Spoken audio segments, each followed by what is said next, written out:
ثابت بنانی اپنے استاد حضرت انس سے مصافحہ کرتے ہیں نا تو ان کا ہاتھ چوم لیتے ہیں۔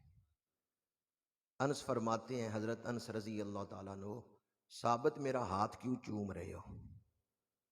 ثابت کہتے ہیں میں صحابی نہیں بن سکا، میں نے رسول اللہ کا ہاتھ نہیں چوما۔ استاد جی تواڈا ہاتھ چوم کے میں حضور دا ہاتھ پیا چومنا، وہ ہاتھ تو میں چوم سکتا ہوں نا جو حضور کے ہاتھ سے لگا ہوا ہے۔ آپ کا ہاتھ چوم کے میں رسول اللہ کے ہاتھ کی برکتیں حاصل کر رہا ہوں۔ حضرت ثابت بنانی کو ایک نسبت سے ہی حضور کے ہاتھ کی برکتیں مل گئیں کہ وہ صحابی سے ملے تھے، انہوں نے صحابی کا ہاتھ چوم لیا۔ آج جب ہم کسی سلسلے میں بیعت ہوتے ہیں، نقش بندی، قادری، چشتی، سہروردی، تو ہمیں 34 یا 36 واسطوں سے یا 37 واسطوں سے رسول اللہ کے ہاتھ کی نسبت مل جاتی ہے۔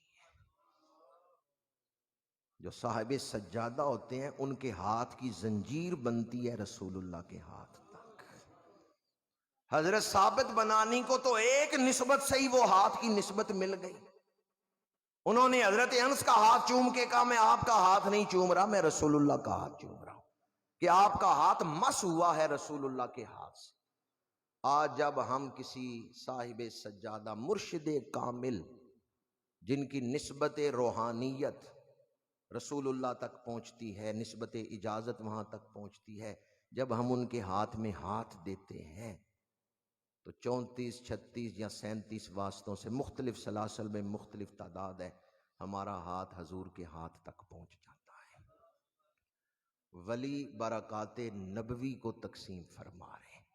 ولایت کے دامن میں جو کچھ ہے نبوت کی عطا ہے، نبوت کی برکات ہے۔ رسول اللہ کا وجود برکتوں والا ہے، لیکن جو حضور کے قریب ہوتا ہے نا حضور، اس کے وجود کو بھی برکتوں والا بنا دیتے ہیں۔ ولی کسے کہا جاتا ہے؟ جو قولن فعلن حالن حضور کی اتباع میں ہوتا ہے۔ ولایت قرب نبوت کا نام ہے۔ کوئی جتنا حضور کے قریب ہوگا اتنی زیادہ اسے ولایت حاصل ہوگی، اتنی زیادہ برکتیں حاصل ہوں گی۔ ولایت قرب نبوت کا نام ہے۔ گوڑا ہاشم سے نسبت رکھنے والوں بڑے خوش نصیب ہو کہ آپ نے تو اس ہاتھ میں ہاتھ دیا ہے کہ ان رگوں میں خون بھی خون مرتضیٰ ہے اور تاثیر حضرت زہرا ہے۔ آج جس دور میں ہم زندگی گزار رہے ہیں، فتنوں کی بارش ہو رہی ہے، طوفان آئے ہوئے ہیں فتنوں کے۔ جب سے یہ چھوٹا ٹی وی آیا نا جو جیب میں لے کے ہم چل پھر رہے ہیں، سوشل میڈیا، اور اس میں غیر مسلموں نے بھی مسلمانوں کے نام سے پیج بنائے ہوئے ہیں اور مسلمانوں کے ایمان پر حملے کر رہے ہیں۔ ہماری سب سے بڑی دولت ایمان ہے، اور جو بندہ دنیا سے ایمان لے کے گیا کامیاب ہو کے گیا۔ پانی پرن سہیلیاں تے رنگا رنگ کڑے، پریا اسی دا جانیے جس دا توڑ چڑھے۔ وہ بڑا خوش نصیب ہے جو دنیا سے ایمان لے کے گیا۔